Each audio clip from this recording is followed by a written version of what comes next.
ट्राइबेलफोरनि गेजेराव जोंनो देरसिन जोंनि सुबुं अनजिमायानो बांसिन थेवबो दिनैसिम जों नासयजादों सोबख'जादों मुगैजादों नेवसिजादों बासिजादों We are exploited, oppressed, suppressed and discriminated by the government of India. दिनैसिमबो जों नासयजादों सोबख'जादों आरो बासिजादों दिनै जों मोननांगौमोन मानसि बायदियै थांनानै थानो थाखाय गावनि सिमा गावनि रायजो गावनि नखर गावनि हादोर बेखिनिखौबो दिनै जोंनो होआखै दिनै बैखिनि समावनो मिज'राम मेघालया अरुणाचलफोरखौ दानाय समावनो जुदि जोंनोबो रायजो दानानै होनायमोनब्ला बिनाय बायदियै बेखिनि समाव पिटिसिया बिनाय बायदियै जोंनि दैदेनगिरिफोरा बिनाय बायदियै जुदि जोंनोबो रायजो दानानै होनायमोनब्ला दिनै एबसुआ सोमावसारनांगौ गैयामोन national democratic front of Boroland एबा एनडिएफआ उजिनानै हाथियारजों नांनांगौनि खोथा गैलियामोन दिनै एबसुआ बे उखैजानायनि हाबाफारिखौ लानांगौनि गैयामोन किन्तु दिनैसिम जोंनि जि नांनाय सोमावसारनाय बेखौ भारत सोरखारा समाधान खालामनानै होआखै मोना रायजो मोना हादोर मोना अब्लासिम जों दिनै नांनांगोन आरो जुजिलांनांगोन जुजिनाया गोबां लामाफोर दं दिनै जि जोंनि बिदा फंबाय बिब' बिनानावफोरा उखैजानानै नांदों बेबो दिनै नांनायनि मोनसे बर' होनबाय थाब्लानो जों बर' जाया जों गावनि सिनायथिखौ लाखिनो हाया बर' जानो थाखाय जि खालामनांगौ जों बेखौ गावनो खालामनांगोन सरजाबनाय आरो सिगिजानाय जों गासैबो जाजोबा मान सन्मान होलायना गोसो गोथारै सावरायनो हाब्लासो सावरायनाया जाफुंगोन आरो गोजोनै दावगालांनो हागोन नङाब्ला बर'नि गेजेरावबो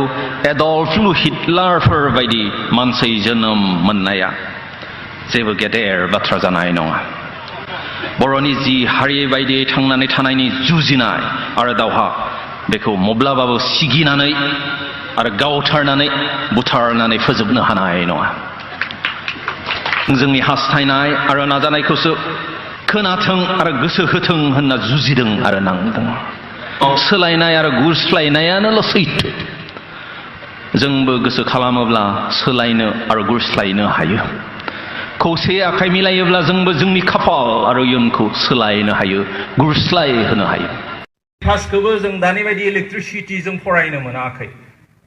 जों साखि लेम्पजों फरायनाङोमोन बैखिनि समाव केरासिनाबो बांद्राय गैयामोन बाजारावबो मोनलाबायामोन बायनोबो हायामोन जेब्ला गोबाव 10-11टासिम फरायगोन अब्ला आफाया आंखौ रायबावोमोन केरासिन बायनो हाया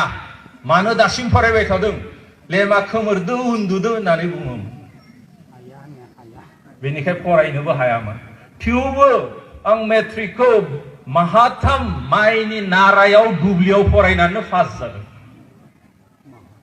आरो दिनै आं गावनि आथिङाव गसंनो हादों गावनि आथिङावल' नङा दिनै बर' माहारिनि थाखायबो सुबुं माहारिनि थाखायबो जि हायो साननो हादों आरो मावनो हादों बेनिखायनो दिनै आं सानो फरायनाया जोंनि सायावसो दिनै जोंनि दुलाराय बर' फरायसा आफादनि गाहाय नेहाथारिया क्वालिटि एजुकेशननि खोथा नाजाबायदों हास्थायबायदों एबसुआ क्वालिटि एजुकेशननि थाखाय नाथाय जों जुदि नाजायाब्ला जों जुदि हास्थायाब्ला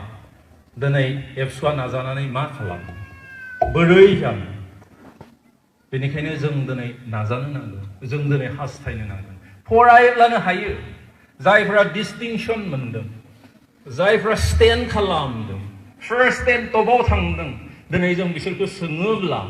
जों मिथिगोन जे बिथांमोना खमैयावनो 8 घन्टानिफ्राय 15-16 घन्टा सानसेयाव फरायो जानाय लोंनायनि बादै फरायबायानो थायो बिनि थाखायनो दिनै बिथांमोनहा बेबायदि डिस्टिंसन मोनो स्टेन्ड खालामनो हायो मोजाङै पास खालामनो हायो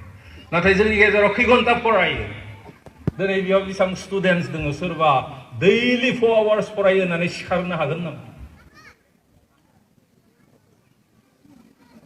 15 घन्टा 16 घन्टा सानसेयाव फरायनायाथ' बारो 15 बा 16 घन्टा रिंगा फरायनाया बारो हयथ' घन्टासेबो जों सानसेयाव फराय अब्ला जों दिनै माबायदिहै मोजां सोलोंथाइ लानो हानो माबायदिहै जों मोजां पास खालामनो हानो माबायदिहै जों दिनै मोजां कलेज इउनिभारसिटियाव फरायनो हानो फरायनायनि सायावसो इसोरा जोंखौ गासैखौबो समानैनो दादों समान मेलेम होदों हारसाखौ जिबायदियै आथें आखाइ मेगन मेलेम होनानै दादों बा बाङालिफोरखौ जिबायदियै मेगन आखाइ आथें होनानै दिनै मेलेम होनानै दादों दिनै जोंखौबो दादों नाथाय जों मेलेमखौ माबायदि बाहायदों बेसे बाहायदों दिनै बिनि सायावसो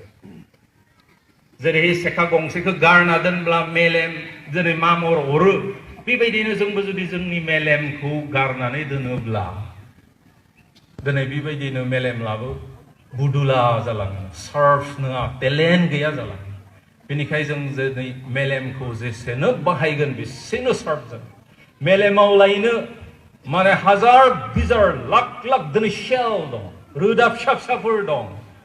बेदरफोर दं जेसेनो बाहायगोन बेसेनो मोजां जागोन सेखाखौबो नों जेसेनो बाहायगोन जेसेनो उनगोन बेसेनो धार जागोन बेसेनो गोबौ जागोन बे मेलेमखौबो जों जेसेनो बाहायगोन बेसेनो दिनै मोजां जालाङो आरो मेलेमा मोजांब्लानो जोंखौ रावबो सिङाव दोननो हाया जों जेरैखि जाया जेरैखि जाया जिखुनु सिटुएसनखौनो जों सामलायनो हायो जिखुनु सिटुएसनावनो हाल सानावनो जों दिनै गसंनानै सामलायलांनो हायो गावखौनो गाव दैदेननो हायो खिन्थु जों दिनै नुदों जों बर'फ्रा बेबायदि दिनै मेलेम बाहायियावनो जों बेबायदिहै गोदोसोनानै थानांगौ बेनिखाय स्पेसियेलि जोंनि फरायसाफोरखौ आं दिनै खावलायो फरायनांगौ मबे स्कुलाव फरायदों मबे मिडियामाव फरायदों सोर टिचारनि फोरोंगिरिनि सिगाङाव फरायदों बेफोरखौ सानबाय थायालाब्लानो फरायनांगौ हास्थायनांगौ आरो नाजानांगौ अब्लासो जों दिनै बुहुमाव जोंनि गियान गोहो बोलोजों रोंगौथिजों जों दिनै थांनानै थानो हायो दिनै जों जेब्ला सोलोंगोन अब्लानो गियान मोनगोन जों गासैबो खोनादों जेम्स बेकननि मुंखौ सासे मुंदांखा जारिमिनारि लिरगिरि बा गोनोखोआरि बिथाङा गोबां बोसोरनि सिगाङावनो बुंदोंमोन दे अनलि नलेज केन गिभ पावार गियानाल'सो सासे सुबुंनो गियान माने बोलो गोहो होनो हायो आरो दिनैबो बिथाङा जे बुंदों बेनो थार गियानाल'सो जोंनो गियानाल'सो जोंनो गोहो बोलो होनो हायो बे गोहो बोलोखौ जों बहानिफ्राय मोनगोन जों फरायनायनि गेजेरजों मोनगोन स्कुलनि गेजेरजों मोनगोन इउनिभारसिटिनि गेजेरजों मोनगोन कलेजनि गेजेरजों मोनगोन आरो बिनि अनगायैबो जों गुबुन बिथिङाव दांनायनानै बिजिरनानै जों दिनै गियान जों दिनै बुहुमाव थासान्दि साफ्रोमबो गावखौनो स्टुडेन्टस बायदि साननानै लानानै जुदि साफ्रोमबो बिजिरोब्ला नायबिजिरोब्ला जों दिनै बेबायदि गोदोसोनानै थानाय नङा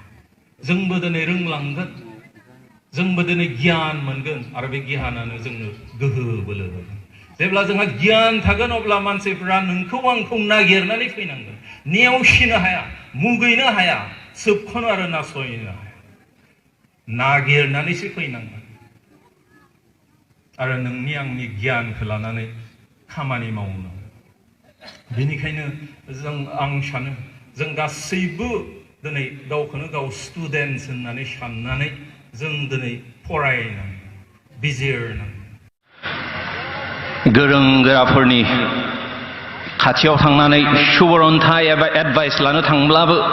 बांसिनानो बर'नि थासारि आरो जिअग्राफिकेल कन्डिशनखौ लाना हाथियार हमनो सोमावसारनो हानाय नङा होननानैसो बुंहरोमोन बेखिनि समाव गैयामोन जोंहा गुलि गरसे सिलाय गंसे गैयामोन जोंहा थाइसे रां गैयामोन हाथियारजों नांलांनो जोंहा मिलिटारि ट्रेनिं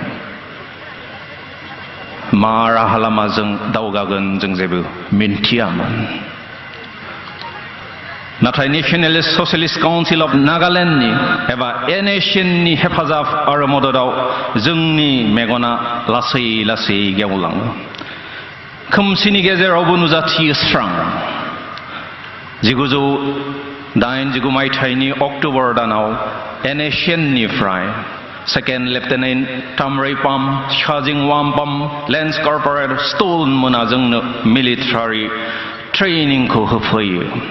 आरो बर'लेण्डनि फार्स्ट बेट मिलिटारिया 14 नभेम्बराव उथ्रिखाङो बेनिखायनो जों 14 नभेम्बरखौबो बर'लेण्ड आर्मि डे एबा बर'लेण्डनि फसंथान सान बायदियै खुंबोदों आरो फालिबोदों बे साननिफ्रायनो NDFB आरो बर'लेण्ड आर्मिया थाद'आसै नायफिनासै बेनिखायनो आं दिनै NACN आरो GPRN खौ बिथांमोननि हेफाजाब आरो मददनि थाखाय गोसो गोरबोनिफ्राय साबायखर बावहरो Respected and distinguished guests and ladies and gentlemen, today is an important day, a remarkable day in the life of the Boro nation and the Boro history. Because on this day, 27 years ago, NDFB was formed to give momentum to the history of the Boro peoples, which was stagnant for centuries.